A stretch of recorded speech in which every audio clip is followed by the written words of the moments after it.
Manila, Philippines. Panicked families run for their lives. Their high-rise apartment building is beginning to tilt. An urgent evacuation is underway when suddenly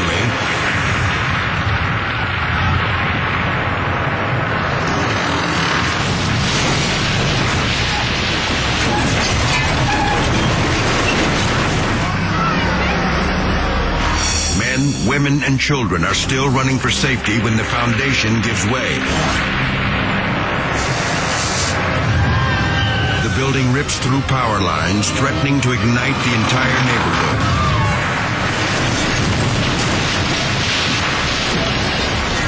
The tower finally comes down in a massive pile of pulverized concrete and steel. Hundreds are now homeless. Their possessions gone forever. Yet amazingly, no one is killed or even injured. Shoddy construction is blamed for the disaster. Criminal charges are filed against the building's owner. He's lucky they don't include murder.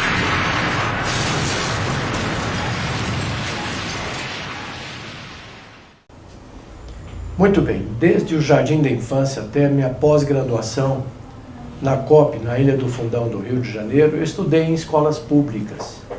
Eu me senti agora no dever de cidadão de poder devolver para a comunidade técnica o que eu aprendi, o que eu vi na minha experiência, pois nesses 44 anos de magistério na Universidade de Brasília e outros 10 na Faculdade de Engenharia e ESPLAN, e mais perto de 11 mil contratos e obras das quais eu fui responsável da técnica, achei por bem devolver um pouco dessa experiência, esse conhecimento para todos aqueles que pudessem me ouvir. De uma forma surpreendente, eu verifiquei que o número de acessos e interesses e perguntas e e-mails foi muito maior do que eu realmente esperava. Por isso, vamos reiniciar toda a contagem de acessos agora, porque eu quero então já começar a explicar algumas coisas que me perguntaram e responder alguns quesitos. Muito bem, a primeira grande pergunta é se existe alguma apostila do que eu estou mostrando lá. Na realidade, não existe mais apostila do que eu tenho falado lá sobre sapatas, estacas, tubulões, patologia, etc. Porque essas apostilhas, alguns anos atrás, já foram sendo transformadas em livros. O mais importante deles, o mais completo, é esse livro de Engenharia de Fundações, que não está na sua forma final ainda, porque são 800 páginas. Então, de tempos em tempos, a gente faz uma tiragem, eu peço ao editor para fazer uma tiragem pequena, para atender aqueles pedidos emergenciais. Ele trata, de uma certa forma, de tudo sobre fundações, com ênfase naquilo que os grandes escritórios de engenharia fazem, que é a aplicação de métodos semi-empírico estatístico, mas de uma forma moderna. Também o seu capítulo 17, que é muito interessante, tem toda a parte de patologia, recalques admissíveis, fatores de risco e outras novidades que resultado das minhas pesquisas. Em segundo lugar, também publicado pela COP, na época, um livro sobre sondagens. O primeiro livro de fundações, ele está de uma certa forma esgotado. De tempos em tempos, como eu disse, faço uma pequena tiragem. Se alguém ainda assim se interessar e fazer parte da nossa lista de pedidos, por gentileza, basta mandar um e-mail para infrasoloengenharia@gmail.com. Ao final eu repito novamente. O segundo livro é Sondagens, que foi na realidade o primeiro livro de sondagem publicado no Brasil, que foi publicado a primeira versão em 1972 na COP. Ele tem praticamente tudo sobre sondagem, todos os tipos de sondagens, os cuidados, prós e contras, e o mais importante, correlações com parâmetros geotécnicos. Se alguém se interessar por esse livro, não está disponível ainda, mas poderá entrar na lista da próxima tiragem. Basta mandar um e-mail para infrasoloengenharia@gmail.com. E finalmente que ainda está no prelo, que também foi muito solicitado, esse de danos causados por recalque. Aqui nós discutimos todo tipo de recalque sobre a ótica do solo e da estrutura e quais são os limites em particular. E eu insisto em chamar a atenção aqui, como tem chamado nas palestras que falo ou que faço, é que o recalque mais letal não é o diferencial como todo imagina. O recalque diferencial realmente é muito ruim, mas o distorcional é aquele recalque letal que vai fazer sua obra rachar ou eventualmente desabar. Então, através da análise de perto de 700 obras que eu creio que já analisei até hoje, eu construí uma relação chamada fator de risco, que pode dar uma certa noção de qual é o risco que aquela obra tem em entrar em colapso. Esse ainda está no prelo, não está em condições de ser publicado, nem tiragem experimental ainda. Mas, se alguém precisar de alguma coisa de forma mais assim, urgente, premente, manda um e-mail para mim. Quando eu tiver um tempo, eu mando a resposta ou mando tabelas daquilo que se precisa. Se bem que a parte central está nesse livro aqui. Então, agradecendo a Infrasolo e a Fundex de Brasília, nós passamos agora a essas aulas do YouTube, que vamos começar a recontagem depois dessas explicações. Só espero poder ter sido útil. Esses tipos de fundações, nós praticamente resolvemos todas obras de fundações. Então, nós podemos separar as fundações em alguns grupos. Primeiro grupo, fundações superficiais. Também chamada de rasas.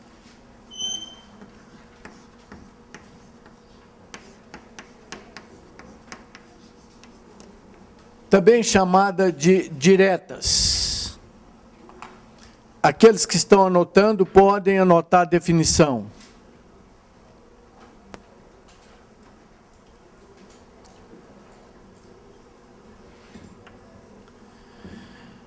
São fundações incapazes de transferir carga por atrito lateral,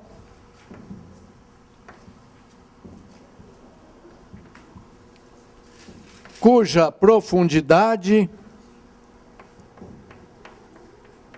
é menor ou igual a 1,5 vezes ou 2 vezes, dependendo do autor, cuja profundidade é igual ou menor do que 1,5 vezes ou até 2, 1,5 vezes ou até 2 vezes a menor dimensão da fundação, ou diâmetro. Então, desde o começo? Tá. Fundações superficiais, diretas ou rasas, são aquelas incapazes de transferir carga por atrito lateral, cuja profundidade é 1,5 vezes ou até 2, depende do autor e das condições do solo, 1,5 vezes a menor dimensão ou diâmetro.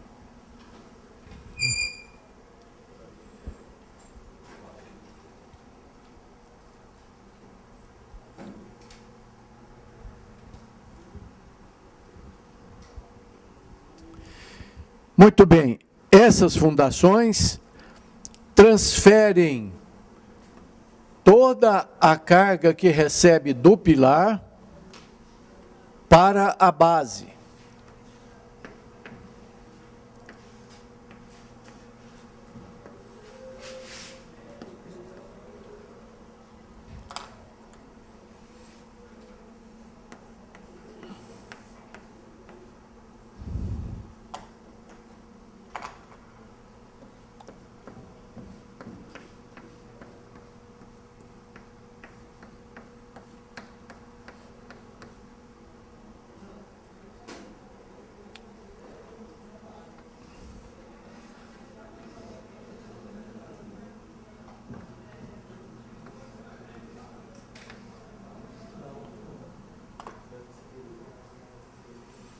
elas são incapazes de transferir cargas por atrito lateral no fuste.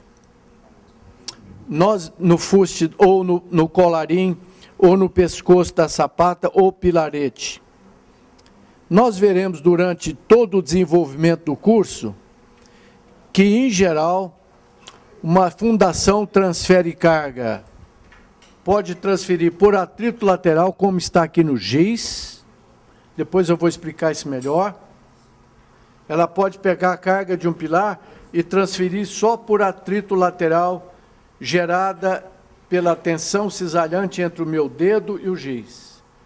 Pode também transferir carga só pela ponta, é o caso de fundações superficiais. Eu estou aplicando aqui, olha, 50 gramas de pressão, vou mais, meio quilo, está passando só pela ponta. Ou, de uma maneira geral, eu posso transferir carga só por atrito, não só por atrito, mas por atrito e por ponta. Então, uma fundação, conforme definido na primeira aula, é um transferidor de carga. Eu recebo a carga do pilar e passo para o solo. Isso pode ser feito de duas formas. Por atrito lateral, como aqui está, ou por ponta, estacas, por exemplo, de ponte, que atravessa a lama, não tem nenhuma contribuição lateral, ou mais comum, ela trabalha por atrito e por ponta. Mas as fundações rasas ou diretas são incapazes de transferir carga por atrito lateral. Toda pela ponta. E aqui nós nos baseamos, porque na realidade, o que eu preciso para projetar e executar a sapata é saber qual é a profundidade da fundação e quais são as dimensões da fundação.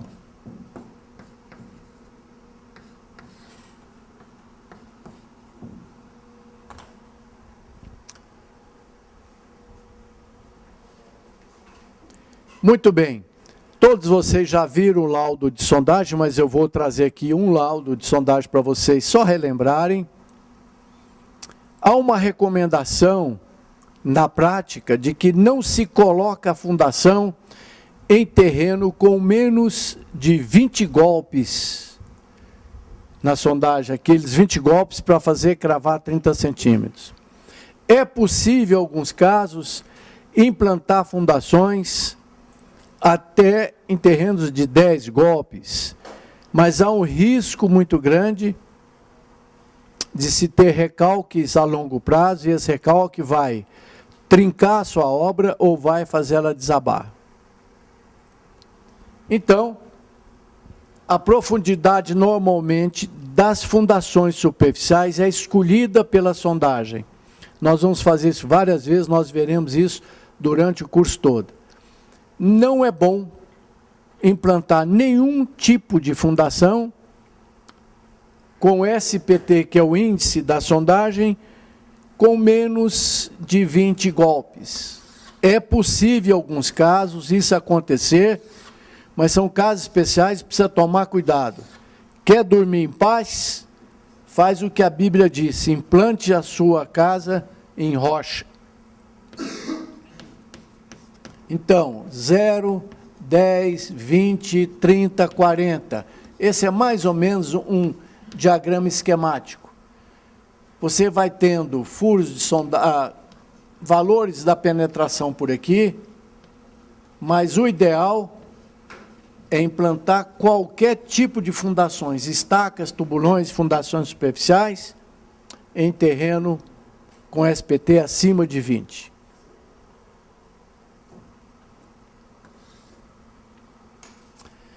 Eu não sei se eu já falei sobre observação profissional já, eu acho que não, né? Então, observação profissional número 7. Mas, já falei. Muito bom.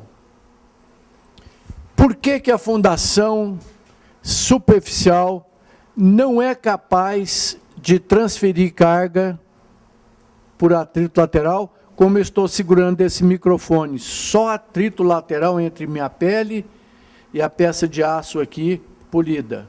Só por atrito lateral. Se eu botar uma ponta, vai colaborar nesse atrito. Mas a fundação chamada superficial não transfere carga por atrito lateral. Por quê? Porque essa relação de 1/2, que é básica da definição, lembram-se, fundação superficial, pode decorar isso, que isso vai cair nas provas, nos provões, nos projetos, tudo. É aquele que não transfere carga por atrito lateral, essa tensão é chamada cisalhante, e a sua profundidade, de uma maneira muito geral, é menor do que 1/2 a menor dimensão. Se for uma sapata longa de 2×10, prevalece a menor, 2. Se for redondinha, é o diâmetro. Por que isso? Porque nessa relação da profundidade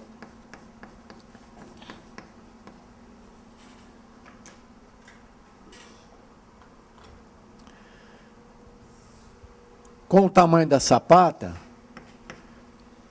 uma fundação para romper, lembram-se 2 fenômenos. Um é infarto, ruptura, é brusca e catastrófica, acontece entre 3 dias e 7. E outro é o câncer, mata lentamente, que é o recalque.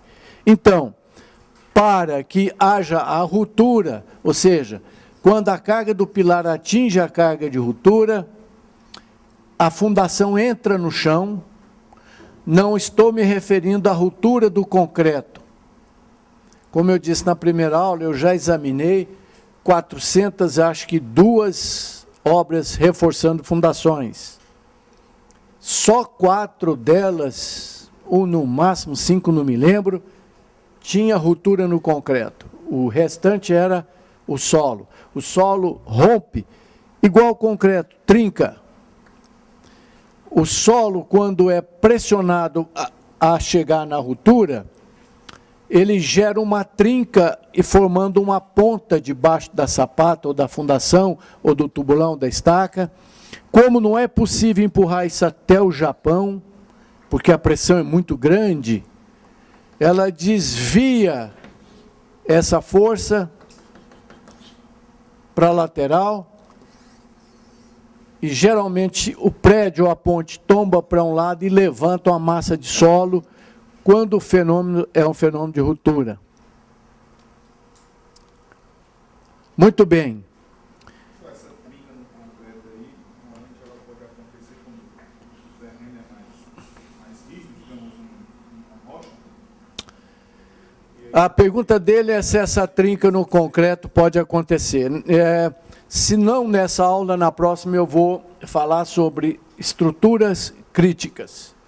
Estrutura crítica na engenharia é aquela que desaba sem muito aviso. Eu não conheço nenhum caso, eu já examinei perto de 700 obras. Todas elas avisaram. Às vezes o aviso é meio sutil. Por exemplo, marquise, que é muito grave, essa que é perigosíssima, a trinca acontece em cima. Então ninguém sobe em cima de marquise para ficar verificando se a tela trinquinha na junção dela com a estrutura, se está existindo. A gente vê de baixo, manchas. Se tem ferrugem, é sinal de que o ferro negativo, que é o principal, está sendo corroído. Então tem que subir em cima e corrigir. Ou flecha. Ela cede um pouco quando enfraquece, entendeu? Muito bem. Na prática não tem nada de sobrenatural, mas a minha experiência diz que a estrutura avisa 3 vezes. 3. A primeira dá um estalo, que deve ser parede, drywall, gesso, etc. Mas o morador, o usuário, sabe que é um estalo ruim, sabe? Percebe. Você, como uma pessoa que vai ter infarto, ele sabe que aquela dor é de infarto. Depois dá um segundo estalo, que aí a ruptura já passa para a estrutura em si. O terceiro é desabamento. Eu, na realidade, mesmo quando publicar, olha, o prédio desabou, não sei o que lá, de repente eu vou examinar as entrevistas, ah, não, porque tinha um pedreiro que ouviu e saiu correndo, coisa desse tipo. Eu só não recomendo esperar o terceiro estalo, não. No primeiro, melhor sair do prédio e tal, para garantir, porque isso não tem sustentação científica, é só experiência dos fatos. Muito bem. As sapatas trincam porque ou excederam na carga, ou porque o colarinho está mal projetado, está fraco, ou porque houve corrosão desse material aqui. Ora, nós veremos durante o curso que concreto de fundação, normalmente eu uso 20 MPa 30, lá em cima e lanço, sem vibrar e sem concretar. Então, dos 20 MPa, eu só quero 5. 5 MPa é um concretinho vagabundo, um solo cimento, dá 5 MPa. Então, nós veremos que nas fundações, eu não preciso de concreto de alta resistência lá embaixo. Em cima, sim, porque ele vai sujar, vai segregar. Só nas sapatas, que ela é estrutural. 20 MPa em cima, 20 MPa aqui. Mas por isso há uma tendência dos mestres de obra, dos engenheiros, não ligarem muito para os pilaretes ou colarim que liga a sapata aos blocos, sapatas à cinta. Porque há o jargão popular de que o concreto de fundações é um concreto fraco. Portanto, se os senhores forem fiscais um dia, não precisa exagerar no concreto, não. 20 MPa lá em cima, pode segregar, pode cair na água, pode bater na parede, sujar de terra, que dá 5 MPa embaixo. Não é usual descer nem tubulões onde a gente desce para vibrar nem nada. É até perigoso vibrar, porque se a vibração não for cuidadosa, eu puxo lama para dentro do concreto. Então, se tiver que vibrar um dia, vibre dentro da ferragem, mas não encosta a agulha na ferragem. Senão ela liquefaz o solo e puxa a lama para dentro. Muito bem. Como isso fica enterrado, e em cidades, principalmente litorânea, que não tem tratamento de esgoto, tem fossa cética, sumidouro. Então já há uma relaxação aqui. Eu vou mostrar slides para vocês depois. Tem prédios de 10 andares que isso aqui sumiu. Né? Tem outros que avisaram a tempo e tem outros que caíram por causa disso. Muito bem, normalmente essa água servida, ela decompõe o concreto e corrói o aço. Então, quando é que o pilarete pode quebrar por cisalhamento? Quando a carga é aumentada, você faz mais andares, ou erro no projeto. Ou quando a dimensão do pilarete é relativamente pequena. Ou a pior das situações, e a mais comum, pelo menos na minha experiência, é que decompõe o concreto ali. Água, lama, sujeira, solo ácido, ele ataca o concreto, ele depois despassiva o aço, ou seja, ele aumenta o pH do aço, ele entra em corrosão. Desculpa, ele diminui o pH, fica mais ácido o concreto e corrói o aço. Portanto, vai aqui, antecipando, respondendo a pergunta, qual é o seu nome? Do Leandro. Uma observação profissional número 6. 7. Essas observações estão em destaque nas primeiras folhas, porque não pode ser esquecida nunca. Isso vem da experiência. 7.1. Dobre a área dos pilaretes. Aqui eu não sei como é que se chama, colarim aqui é pilarete, mas tem lugar que é chamado de colarim das sapatas ou blocos que interliga a fundação à cinta ou bloco. Então, dobre a área, nem pergunta o projetista. Se calcular, está certíssimo. Mas quer um conselho? Você vai gastar muito menos de 1 metro cúbico de concreto por fundações, bem menos, se dobrar a área de concreto. Se você tinha 30 por 30, está perfeitamente calculada, mas é uma questão da experiência. Dobra a área. Então, eu tinha 900 centímetros quadrados de concreto, vou passar a ter 1.800 centímetros quadrados. Ora, vai dar um aumentinho de raiz quadrada de 1.800, vai ser 42 por aí, né? Absolutamente nada. Você vai evitar um problemão para o resto da vida. Mesmo porque é uma estrutura do grupo crítica. Ou seja, está trincada, ninguém vê. Não faz barulho porque está enterrada. Só quando está muito ruim é que o prédio começa a sentar, começa a rachar a caixa d'água, pilar e parede. Aí, e o pior ainda, que o pessoal de defesa civil, engenheiro patologista que não tem muito feeling ou já não sofreu, faz um laudo de vistoria e diz, ó, seu prédio não tem nada. Não tem nada, não estou vendo trinca, não estou vendo nada. Está aqui enterrado. É muito perigoso. Muito bem, então, a recomendação, a economia pequena, você dobra a área de concreto, por exemplo, de 30 por 30 para 42, 42, 45, não sei. É só, alguém com máquina extrai raiz quadrada disso para mim, por favor. 7,2.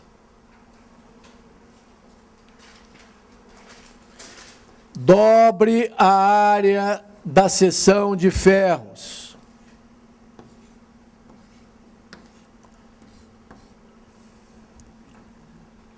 Vamos supor que você tivesse calculado, ou já vem no cálculo, 4 barras de 12 milímetros, que é um conselho, dobra, tá certo? Isso deve dar 4 centímetros quadrados de ferro por aí.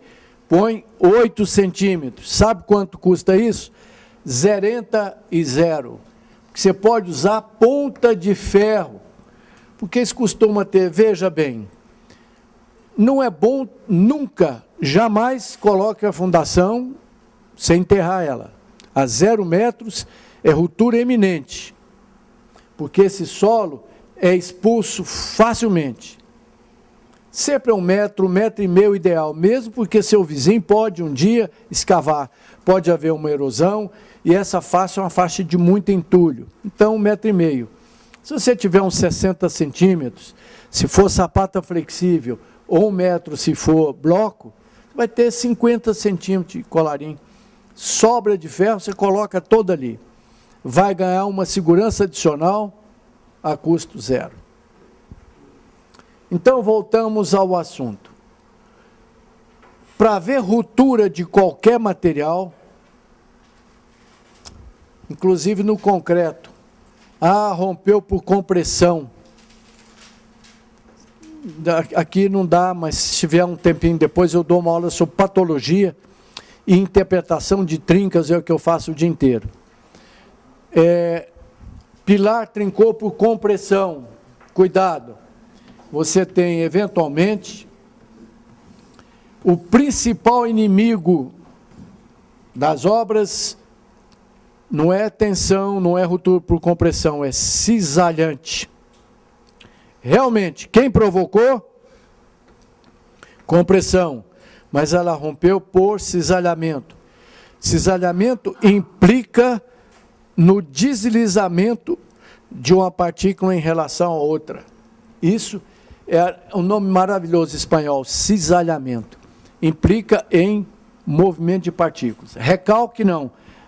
Não há deslizamento, há simplesmente uma aproximação, diminui os poros. São 2 fenômenos, um lento, vai saindo a água, lembra? Nós já falamos no recalque primário, adensamento e tal. Aí o outro fenômeno, cisalhamento. Desculpa. Muito bem. Querem anotar? Isso não é observação profissional, mas coloca aí. Você sabe o que é tensão cisalhante?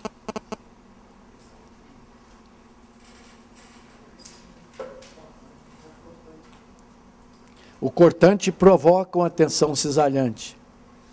Qual é o nome da moça mesmo? Alessandra. Você sabe o que é tensão cisalhante? Vem cá, dá um pulinho aqui. Anote aí. A tensão cisalhante é sempre... Alguém presta o batom para ela. Tensão cisalhante é sempre paralelo à superfície de ruptura. Tensão cisalhante necessita de movimento relativo, está sempre paralela às trincas. E a notação universal é uma seta pela metade. Essa seta pela metade é a tensão cisalhante, internacionalmente citada como tal. Ela sempre vem acompanhada de uma tensão chamada de compressão normal, geralmente a letra sigma. São perpendiculares entre si. Então, a tensão normal, que é uma tensão de compressão normal, está sempre perpendicular à cisalhante, a cisalhamento está ao longo da trinca. Muito bem. Encosta aqui. Nós somos duas partículas, ou de concreto ou de solo. Aumenta a pressão normal. Pressão normal, não exagera não. Ela é meio forte, eu preciso tomar cuidado. Vamos lá, vamos botar aqui meio quilo por centímetro quadrado de tensão normal. Tensão normal é sempre perpendicular cisalhante. Então vamos lá. Não, devagar também demais não. Meio quilo por centímetro quadrado de tensão normal. Agora, eu estou rompendo, você não, você é a partícula de lá. Está sentindo uma tensão cisalhante na pele do braço? Estou. Muito bem, porque houve um movimento relativo. Volta aqui para o quadro. Esse grãozinho é empurrado, esse não. Então, há uma resistência. Eu tive que fazer força para descer. Vem de novo. Você está se aproveitando de mim. Depois da 12ª vez, aí nós conversaremos melhor.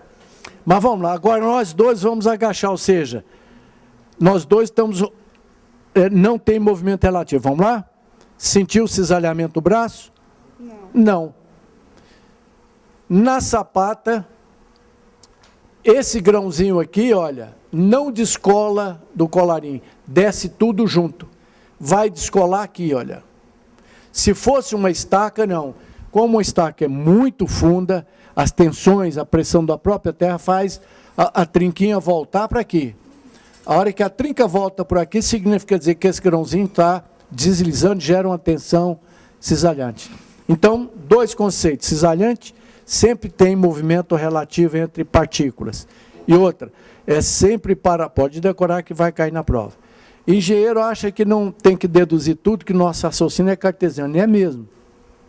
Mas cartesiano, a gente quer chegar daqui para lá, não fica batendo nos obstáculos. Decore algumas coisas, depois você vai entender. Advogado, não. Tá aí, quer ir daqui para lá, ele vai ali, bate, sobe, desce, tal, conversa, às vezes volta, nem chega lá.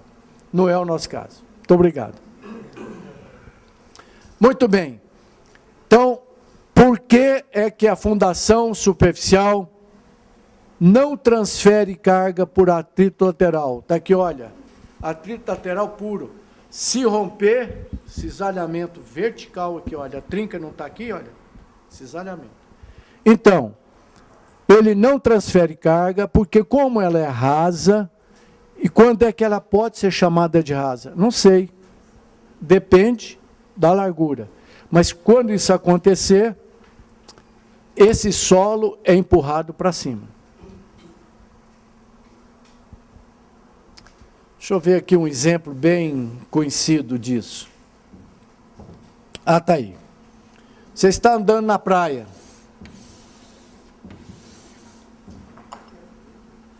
Não muito dentro d'água, porque a areia fica compacta, não vai romper, e nem muito longe, muito fofa. Você pisa na praia, na areia da praia. Essa força é transferida para uma pressão aqui. A mancha de impressão do pé da gente é calcanhar. que depois transfere para os dedos. Dependendo do seu peso, que dividido por essa área da pressão, e dependendo da compacidade da areia, ela rompe. Pode ter certeza, forma aqui um cone de areia marcando gol contra, ou seja, ela cria uma ponta. Fundação não precisa ter ponta. Pode ser chata que o solo dá uma ponta para ela. Isso vai entrar aqui embaixo, mas aí vai ser muito difícil empurrar isso 10 metros para baixo. A trinca desvia, o grãozinho pula para cá. Não sei se sente, faz até um creque e pula a areia para fora. É o mesmo fenômeno de ruptura e de fundação superficial. Inclusive, quem tem pé chato, sente cócega aqui, olha. Porque a pressão da areia vai apertar a sola do seu pé. O fenômeno mais ou menos esse. Se fosse profunda, você não conseguiria levantar aí 1 tonelada de areia. Corta um minutinho só. Então, se fosse uma fundação profunda, quando você aplica uma carga nela do pilar que vai levar à ruptura, ela vai entrar no chão, vai formar o cone, mas impossível levantar 100 toneladas de terra. A trinca volta sobre o fuste, que é o corpo da estaca, até lá em cima. Aí sim, o grãozinho de concreto desce, o grãozinho de solo fica. Aí gera uma tensão cisalhante, gera atrito lateral. Caso contrário, não, porque a superfície de ruptura não vai passar pelo fuste. Lá de Geotecnia 1, alguém se lembra qual é o valor dessa tensão chamada de tensão geostática? Ou seja, o próprio peso do solo, alguém se lembra? Eu quero saber qual é a pressão aqui a 10 metros de profundidade. Alguém se lembra? Gama vezes H. Nesses livros, principalmente no meu capítulo 2 e capítulo 4, você acha o valor do gama. Mas quando a gente não tem um valor médio aceito como geral. Alguém se lembra quanto pesa o solo?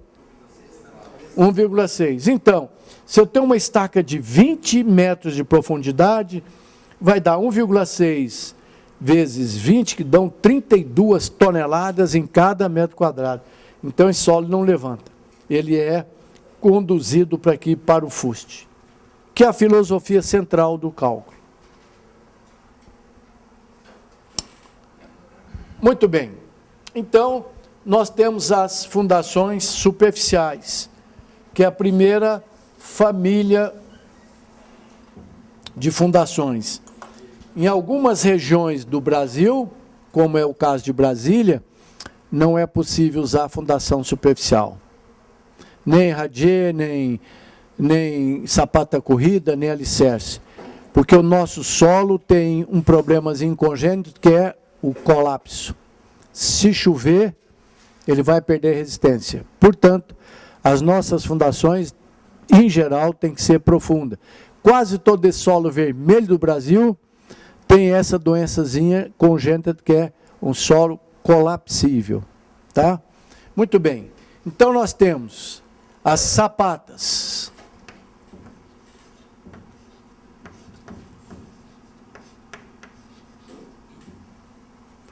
Que são fundações superficiais. Então, ela atende duas condições. Primeira, não transfere carga por atrito. A segunda, profundidade menor do que 1,5 vezes o diâmetro, etc. São fundações superficiais flexíveis. Então, além de ser superficial, ela tem essa característica de ser flexível.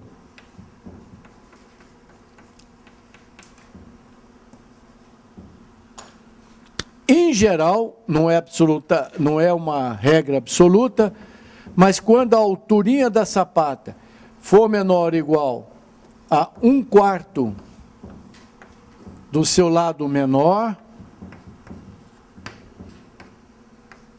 ela é flexível. Muito usada em região de praia que tem areia compactada, em região de solo duro, por exemplo, em Águas Claras aqui, em Brasília, que é aquela selva de pedra, né?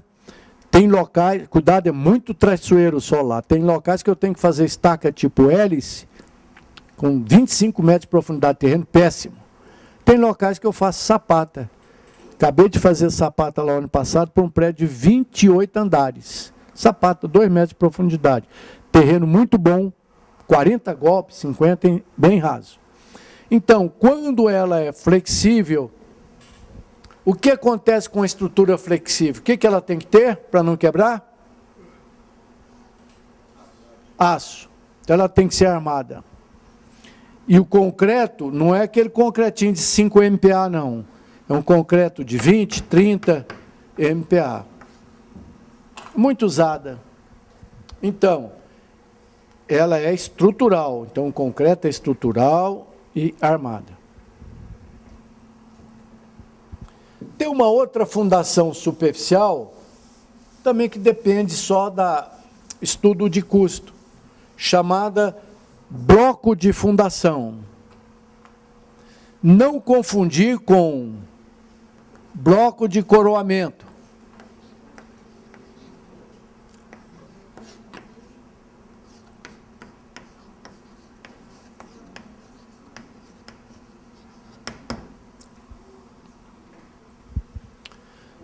Essa letra está bem legível, tamanho? Então, bloco de fundação é uma fundação superficial, portanto, atende a 2 pré-requisitos. Não transfere carga por atrito lateral e a sua profundidade é menor ou igual a 1,5 vezes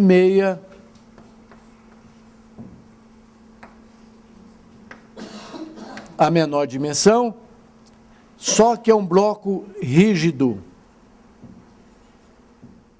Quando possível, então, concrete contra barranco. É difícil explicar isso para um fiscal, mas o concreto do solo, do baldrame, da cinta e do bloco, em contato com o solo, vai contar com ajuda muito importante, chama-se empuxo passivo. Se houver um erro de locação, que sempre tem, 68% das obras de fundações que eu examinei, cheio de fiscal e topógrafo, tinha erro de locação.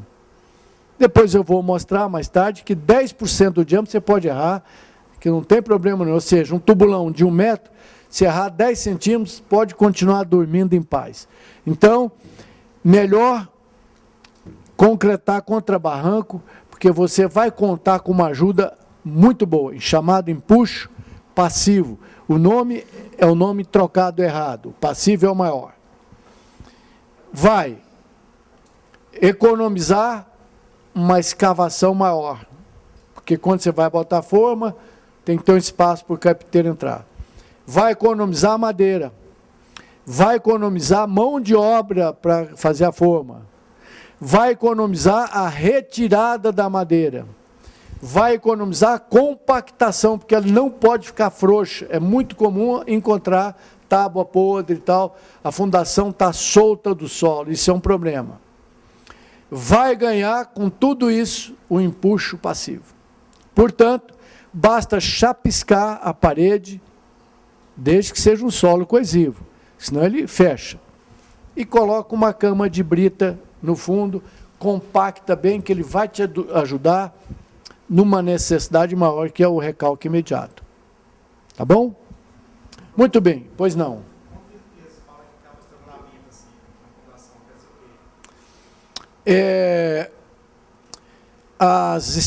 Ele pergunta, qual é o seu nome? Quando há o estrangulamento na fundação? Fundação superficial não estrangula, porque se escava, é rasa, o concreto é bem colocado, vibra. A sapata tem que ser vibrada, esse não. Nas estacas hélice, que está muito na moda, nós vamos falar isso depois, mas ela tem um grave problema. Aliás, 2. Estrangulamento. Porque que a estaca hélice e a estaca do tipo Strauss, elas trabalham dentro d'água em solo mole, até chegar no terreno bom. Se o operador morder a hélice, ou seja, girar a hélice sem subir, que a hélice tem a velocidade certa, tem que girar, o concreto vai caindo por dentro, de tal forma não deixar afrouxar e segurar a lama que está louca para entrar na estaca. Se por acaso a máquina não tiver torque, quando o seu carro não tem torque para fazer subir, ele apaga, né? Você aumenta a rotação, pisa na embreagem, ele aumenta o torque e sobe.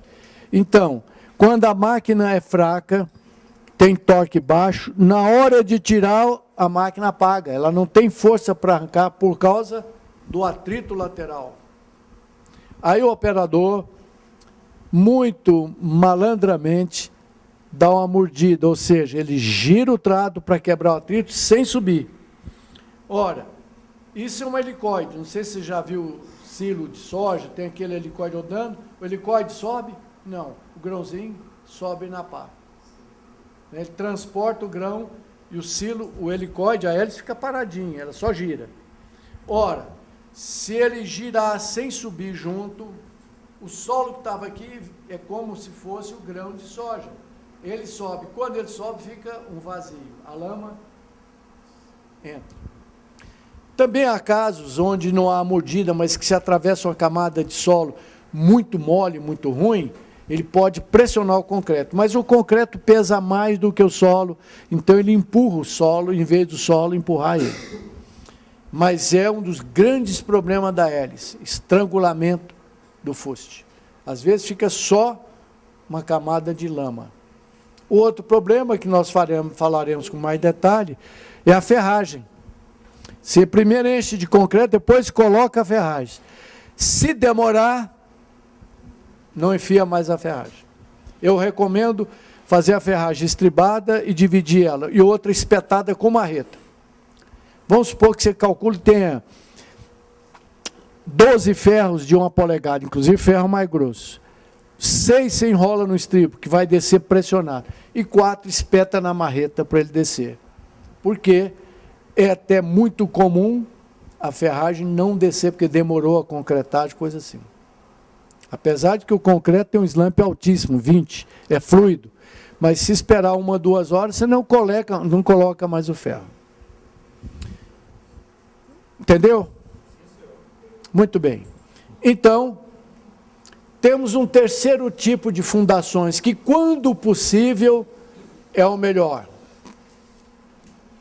Chama-se tubulões curtos.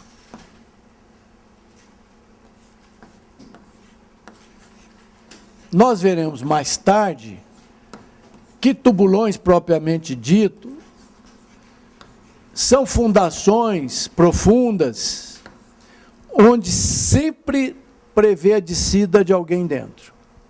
É a única diferença de tubulão e estaca. Se fizer um tubulão que vai descer alguém, porque tem que descer, abre uma base, nem que não precisa. Uma basezinha cortada 10 centímetros, porque o tubulão tem que ter 60. A não ser ter eu tenho uma equipe de piauense que é muito bom, que desce em tubulão de 50. Mas não é todo mundo. Então, já que desceu, risca 10 centímetros. O tubulão que tinha 60 passa a ter 80.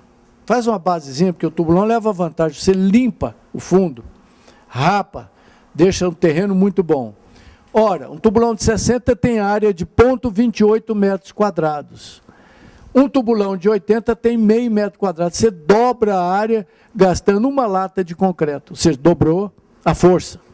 Né? Se dobra a área, força igual a área vezes pressão. Tá bom? Então, existe a possibilidade de fazer tubulão curto. Qual é a característica do tubulão? É uma fundação que se desce dentro. Ora, se tiver terreno coesivo resistente, é possível, mesmo superficialmente, se ela é superficial, nós estamos na família de fundações superficiais, a profundidade menor do que 1,5 vezes o diâmetro e não transfere carga por atrito. Mas é possível ter a melhor condição técnica, escavado internamente. O homem entra por dentro e escava.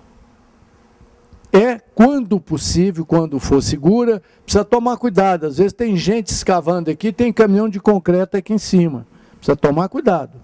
Né? Às vezes existe bem, mas isso não é permitido. Você não deve deixar rolar veículo pesado aqui em cima, porque essa altura é muito pequena, pode soterrar o escavador.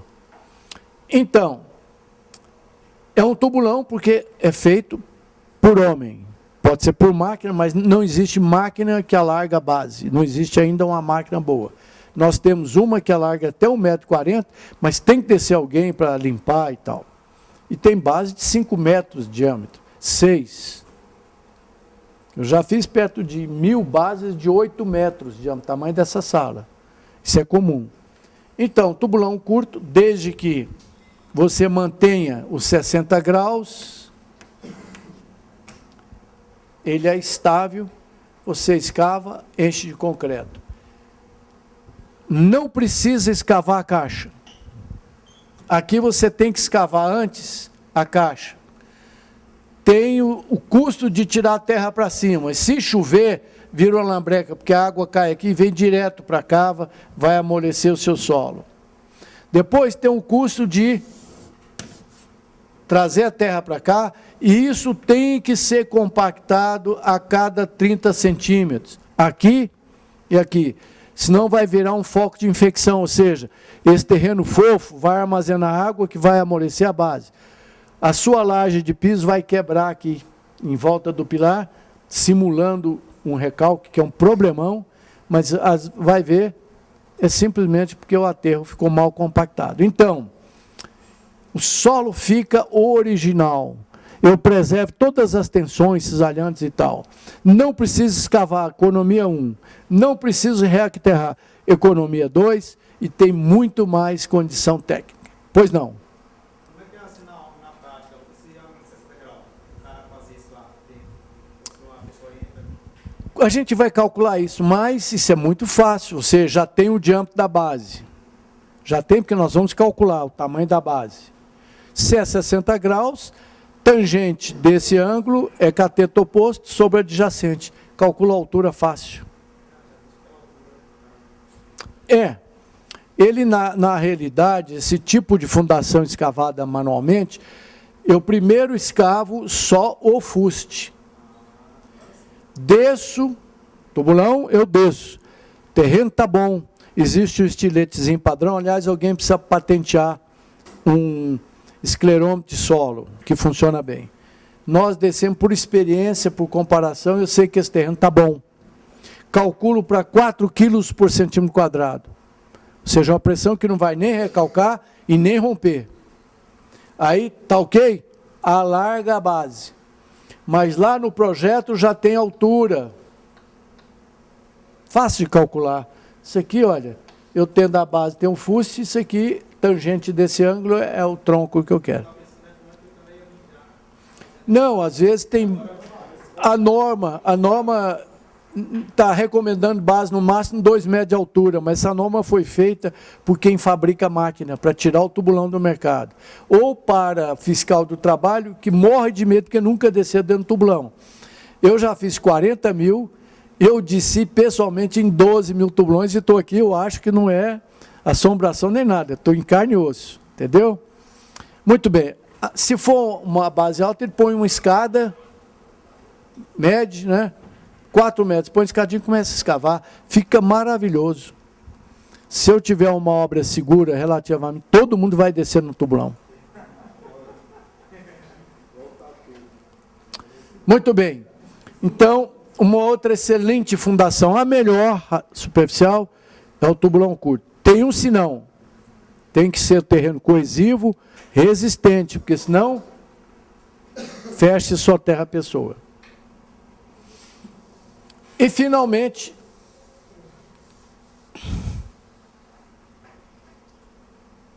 dentro do grupo de fundações superficiais, nós temos os radiês. Se não fosse difícil de calcular,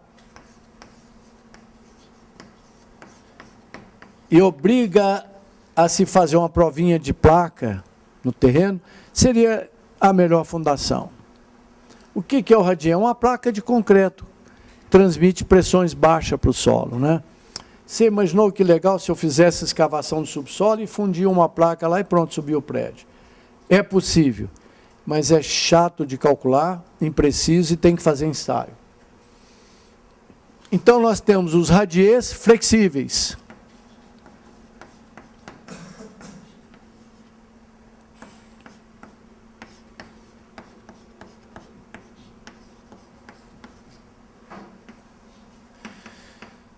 Existe uma recomendação prática de que se mais de 50% da área da obra for ocupado por sapatas, melhor fazer um radier, emendar todas elas.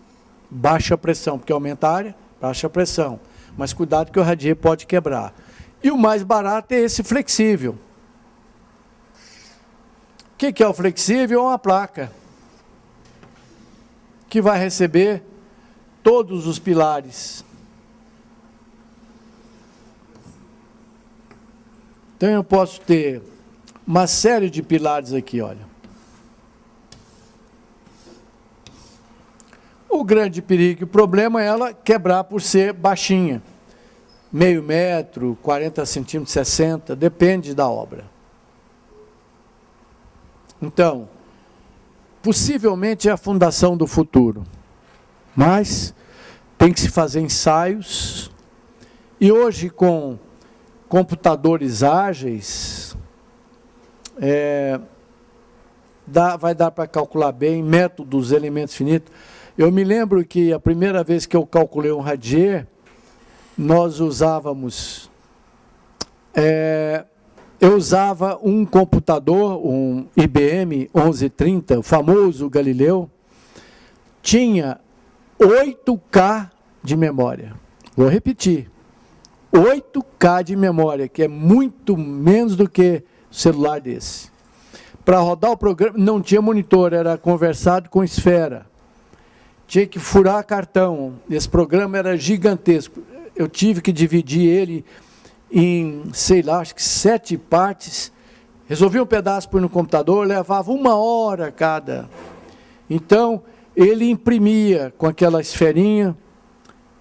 Tinha um errinho lá, 800 linhas. A gente tinha que, no código de erro, ele dizia, erro número A6. Você ia lá no código, reperfurava o cartão e voltava. Hoje, isso se faz em minutos. Eu quero crer que, se continuar evoluindo os métodos dos elementos finitos, se a gente tiver parâmetros, porque método nenhum de cálculo presta se os parâmetros não forem bons. Fazendo isso, vai ser uma grande fundação.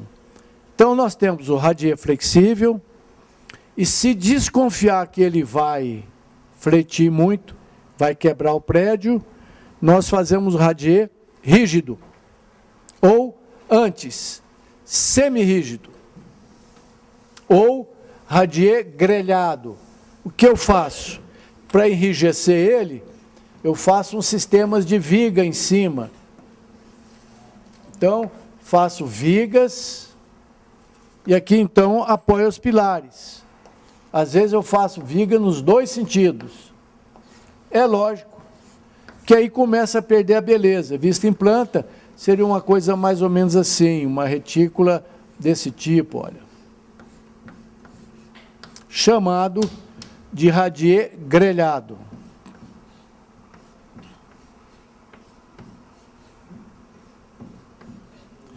Em cada nó desse, desce um pilar. Encarece, porque dependendo do porte da obra, essa parede pode ter 1 metro de altura. Né? Pode ter 1 metro de altura para evitar flexão. E, finalmente, o radier celular chamado egg box, ou seja, radier rígido.